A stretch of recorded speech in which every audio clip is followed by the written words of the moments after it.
I know a person that lost their job. Okay. But when stuff like this happens, when real life situations happen, like people lose their job, and it was a pretty good job. It was like $130,000, $140,000 job. Okay. When stuff like that happens, I immediately think of real life. My real life thought immediately is that if you have a family, how are you going to deliver this news to your significant other one? I express to a lot of people to be like, dang, like, what is the vibe? Like, what's the vibe when you gotta tell your significant other that? And usually the vibe is kind of like, oh my god, oh my god.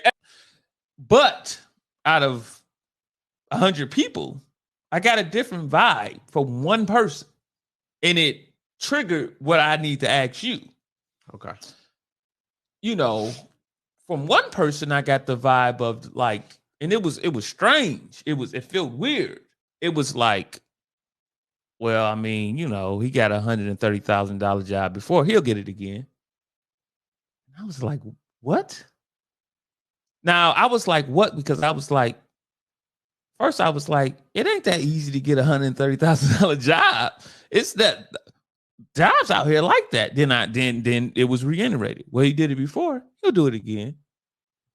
And I said to myself, that's very, very optimistic for you to say something like that. And then I thought to myself, if I lost my $130,000 job,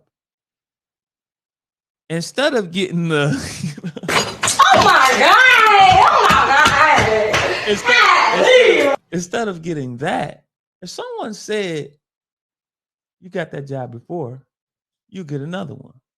That would change everything about what I'm doing. Just the positive words alone changes your whole demeanor when you're with someone. Right. And so I know this, you know this. Yeah. Even I feel, I'm going to go even further to say women know this. If everybody knows this, everybody knows that, you know, words and support, the ROI, as you say, ROI, is like, it doesn't cost you anything to say, hey, you're going to be all right. I know you're going to be all right. It costs zero. Mm-hmm. But the return on the interest of that could be catastrophic. It could be the president. Yeah, it could be the president of the United States. It's unfortunate that I know guys that we just push through without the support. We just push through. Mm. It just be like, you know, I know I'm just going to just still do. I know a guy that has an 800 credit score, but can't tell his girl anything about credit. Wow. I know a guy that paid off all his debt, but he still can't tell a woman anything about finances. Mm. I know a guy, you know. you're gonna say I know what you're about to do. No. Okay, yeah, I don't know mess him. yourself up. No, okay, I don't know that guy. I give you one more example, and then I'm gonna let you off.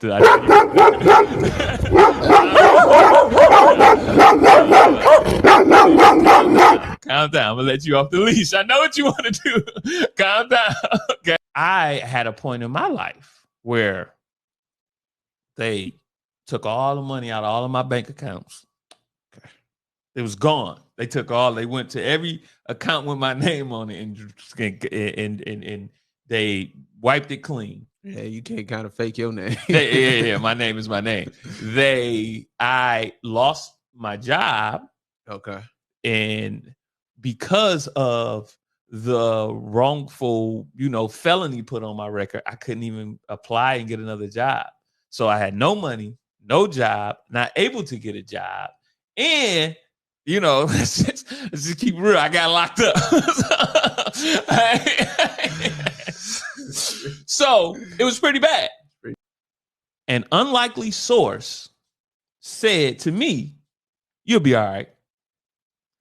And it wasn't sarcastic. It wasn't demeaning.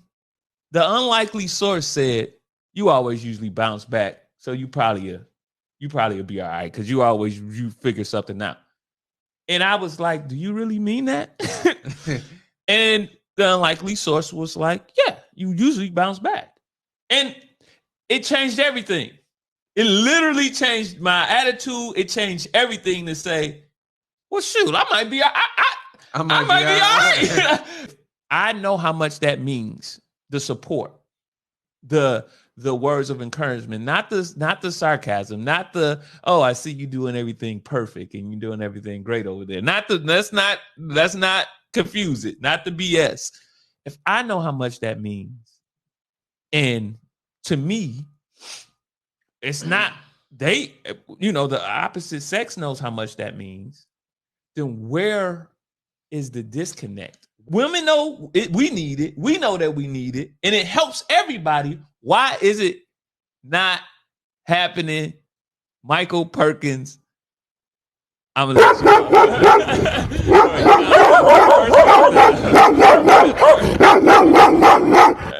first calm down. You was a little reckless. Okay, so there are two things. Okay, there's an American culture thing and there's a Black culture thing. So American culture has made it to where women can kind of live false realities. I heard recently a clip. It was from Rebecca Lynn Pope and Kendra G. I don't think you know either of those people. No, I don't. But these are 40 and 50-year-old women who their assessment of why women aren't getting the kind of men that they want is because they just don't exist and aren't enough successful men or anything. And a lot of what is said about men, just period, not overall, and it's just like in American culture, is that the women are somehow better. A lie detector test determined. That's a lie. That was a lie. And what you have is, and what you do is you create a competitive undertone for everything that you do with women, because they're not seeing it as working together. They're seeing it as a competition. And we're not actually looking at it that way. Like, I don't think that the culture has conditioned them to understand Them. Women. Oh, okay. I don't think that the culture has conditioned them to understand that.